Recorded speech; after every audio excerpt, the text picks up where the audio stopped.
శ్రీరాముని కళ్యాణాన్ని ప్రతి గల్లీలో ఎట్లా జరుపుకుంటున్నామో భారతీయ జనతా పార్టీ ఆవిర్భావ దినోత్సవాన్ని కూడా జెండా పండుగతో గొప్పగా జరుపుకుంటా ఉన్నాం. ఈ సందర్భంగా భారతీయ జనతా పార్టీ నాయకులకు, కార్యకర్తలకు, మనలోనూ ఆశీర్వదించిన ప్రజానికానికి శుభాకాంక్షలు తెలియజేస్తూ ఉన్నాం. శ్రీరామనవమి సందర్భంగా దేశానికి మంచి జరగాలని,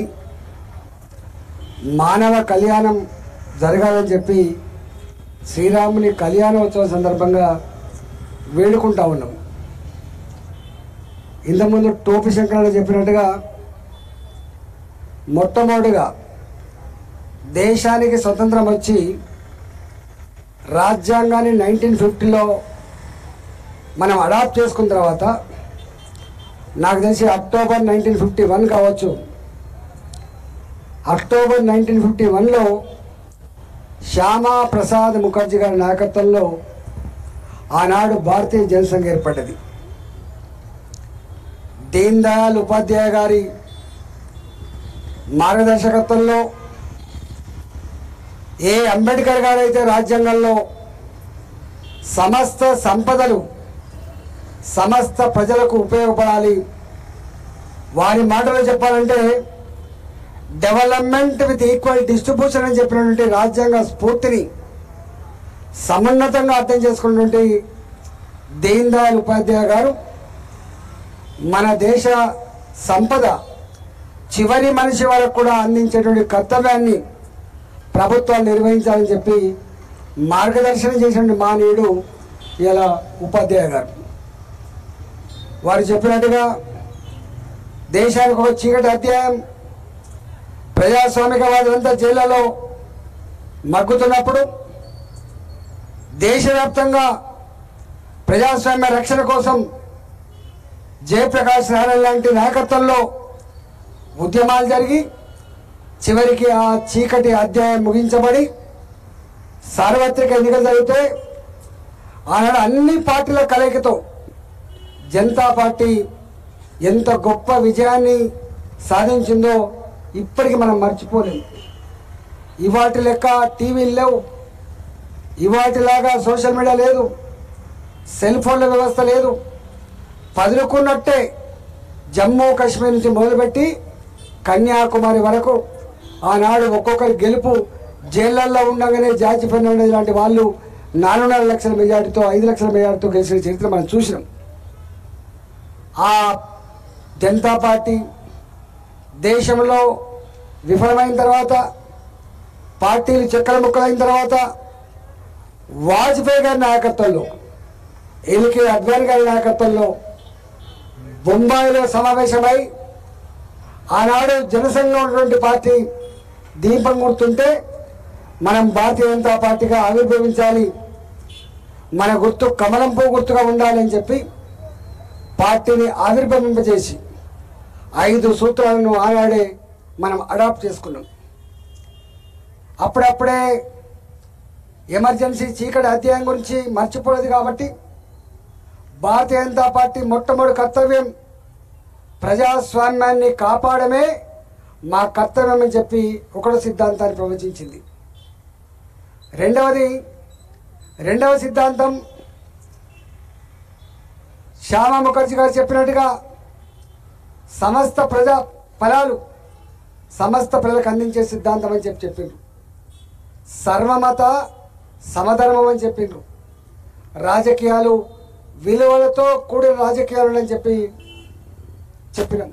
ఇట్లా అనేక సిద్ధాంతాలతో ఏర్పడ్డ పార్టీ భారతీయ జనతా పార్టీ. సీరణ రావా? నేను మర్చిపోయాను. మా మేడ్చల్ జిల్లా అధ్యక్షుడు రండి, దా ఒక కూర్చేవా శ్యామ్, దా పైకి రా.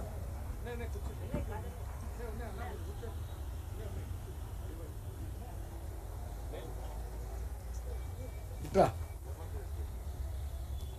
ఇక్కడ ఇక్కడ ఇట్లా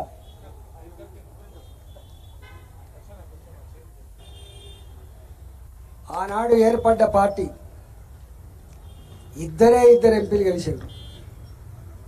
ఒకళ్ళేమో గుజరాత్ రాష్ట్రం నుంచి గెలిచిండ్రు, మరొకరేమో హన్మకొండ పార్లమెంట్, అది మా మా అసెంబ్లీ కిందనే వస్తుంది. అప్పుడు మా మా మా అసెంబ్లీ కూడా దాంట్లోనే వస్తుంది. జంగారెడ్డి గారు గెలిచిండ్రు.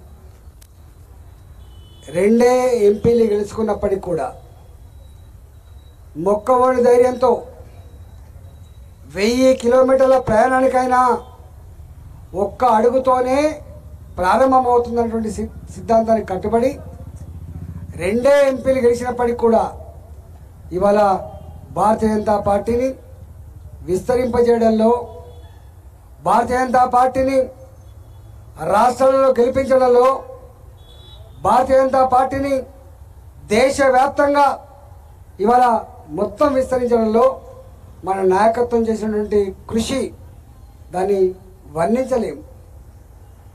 అద్వానీ మనకు వాజ్పేయి గారి నాయకత్వంలో మొట్టమొదటిసారి ప్రభుత్వం ఏర్పడ్డది. విలువలతో కూడిన రాజకీయాలే మా ఎజెండా అని చెప్పిన పార్టీ ఒకే ఒక ఎంపీ తక్కువ ఉంటే ప్రభుత్వం మేము రాజీనామా చేస్తాం తప్ప ఇతర పార్టీల నుంచి ఒక ఎంపీని తీసుకొచ్చి మా ప్రభుత్వాన్ని కాపాడుకునే ప్రయత్నం చేయమని చెప్పి విలువలకు కట్టుబడి దేశ ప్రజానికానికి అంతా కూడా ఒక గొప్ప సంకేతాన్ని అందించిన మహనీయుడు వాజ్పేయి గారు అందించిన పార్టీ భారతీయ జనతా పార్టీ. అది అంత ఈజీ కాదు. మీకు తెలిసి అలా 10 మంది తక్కువ 20 మంది తక్కువ ఎట్లా బేరం కుదుర్చుకుంటారో, ఎట్లా పార్టీలను ప్రభుత్వాన్ని కాపాడుకునే ప్రయత్నం చేస్తారో నేను మీకు చెప్పాల్సి అక్కర్లేదు. ఈ దేశంలో ఇప్పటికీ అంటే ఈ తరం వారికి తెలియకపోవచ్చు కానీ ఆయారాం గయారాం అని చెప్పి చరిత్ర మనం చదువుతూ ఉంటాం. అట్లా వాజ్పేయి గారు ఎక్కడ కూడా గింత మచ్చ లేకుండా దేశాన్ని పాలించి ఆనాడు missile man in India Abdul Kalam గారిని రాష్ట్రపతి చేసి ఇవాళ మైనార్టీలను గౌరవించిన గుర్తించినటువంటి పార్టీ భారతీయ జనతా పార్టీ. ఆ తదుపరి అనేక రాష్ట్రాల్లో ఇవాళ 27 సంవత్సరాల తర్వాత కూడా గుజరాత్లో మళ్ళీ మన ప్రభుత్వమే వచ్చింది. గుర్తుపెట్టుకోండి, 27 సంవత్సరాలు అంత ఈజీ కాదు. 17 సంవత్సరాల తర్వాత కూడా మధ్యప్రదేశ్లో మన పార్టీ అధికారంకి వచ్చింది. సంకీర్ణ రాజకీయాల ఈ కాలంలో ఎన్నికలు కాబడితే 10 నెలలకే సంవత్సరానికే ప్రజాక్షేత్రంలో ఎలిసిపోయి ఇక మళ్ళా రాది ప్రభుత్వం అని చెప్పి చర్చలు జరుగుతున్న ఈ రోజులలో ఇవాళ 2014లో మొట్టమొదటిసారిగా ప్రజల ఆశీర్వాదంతో మోడీ గారు ప్రధానమంత్రి అయిన తర్వాత చాలామంది ఊహించలే ఇట్లా ఉంటుందని. 5 సంవత్సరాల కాలం పాటు అంతకుముందు ప్రభుత్వాలు ఉంటే 2G scam, Bofors scam, coal scam, మంత్రులుగా పనిచేసిన వాళ్ళే సుఖరాం జైళ్ళలో మగ్గిపోయిండు. మంత్రులుగా ఉన్న వాళ్ళే ఎంతమంది జైళ్ళల్లో ఉన్నారో మీకు తెలుసు. కానీ 5 సంవత్సరాల మోడీ గారి పరిపాలనలో ఒక్క స్కామ్ లేకుండా, దేశ ప్రజలు తలదించుకునే పని లేకుండా దేశం యొక్క గొప్పతనాన్ని ప్రపంచ చిత్రపటం మీద ఆవిష్కరించినటువంటి మహానాయకుడు నరేంద్ర మోడీ గారు. వారి